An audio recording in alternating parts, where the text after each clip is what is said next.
সূর্যকে উচিত শিক্ষা দিয়ে রূপাকে সিঁদুর পরিয়ে স্ত্রীর মর্যাদা দিল কৃষ্ণ। হ্যাঁ বন্ধুরা, আমরা এমনটাই দেখতে পাবো অনুরাগের ছোঁয়া ধারাবাহিকের আগামী পর্বগুলোতে। সোনাকে বাঁচাতে দীপা ও রূপা কৃষ্ণের সাহায্যে কুন্তলার বাড়িতে ঢোকে, কিন্তু কুন্তলা আবারও সূর্যকে ফোন করে জানিয়ে দেয়। সূর্য এসে দীপাকে আবারও ভুল বোঝে, দীপার উপর প্রচন্ড খেপে যায়। দীপা চলে যায় ঠিকই, রূপা সূর্যের কথা অমান্য করে সোনাকে কুন্তলার হাত থেকে বাঁচাতে কৃষ্ণের বাড়িতে থেকে যায়। আর কুন্তলা আবারও সোনাকে বোকা বানিয়ে বলে যে রূপাকে এ বাড়িতে থাকতে দেওয়া যাবে না, রূপা থাকলে আমার সমস্ত প্ল্যান বানচাল করে দেবে। কুন্তলা সোনাকে বলে, তুমি যদি তোমার বাবাকে গিয়ে বলো যে রূপার এ বাড়িতে থাকা হবে না, তবেই তোমাকে আমি মুক্তি দেব। আর সোনাও কুন্তলার কথা মতো সূর্যকে গিয়ে বলে, বাবা রূপা ওভাবে আমার শ্বশুর বাড়িতে থাকতে পারে না, একই মায়ের জন্য আমার জীবনটা লন্ডমন্ড হয়ে গেছে, আবার রূপা আমার জীবনটাকে শেষ করে দিচ্ছে।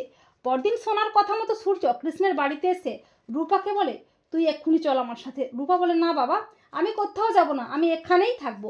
তখন সূর্য প্রচন্ড খেপে গিয়ে রূপার হাত ধরে টানতে টানতে বলে, তুই এক্ষুনি আমার সাথে যাবি। কৃষ্ণ বলে, না স্যার, রূপা কোথাও যাবে না। সূর্য বলে, তুমি কোন অধিকারে রূপাকে আটকে রাখবে?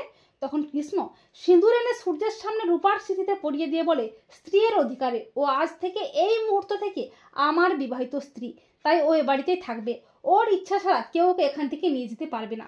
তো বন্ধুরা, তোমরা এটাই চাও তো যে সূর্যকে উচিত শিক্ষা দিয়ে রূপাকে সিঁদুর পরিয়ে যেন স্ত্রীর মর্যাদা দেয় কৃষ্ণ? কমেন্ট করে এক্ষুনি জানিয়ে দাও তোমাদের মতামতটি।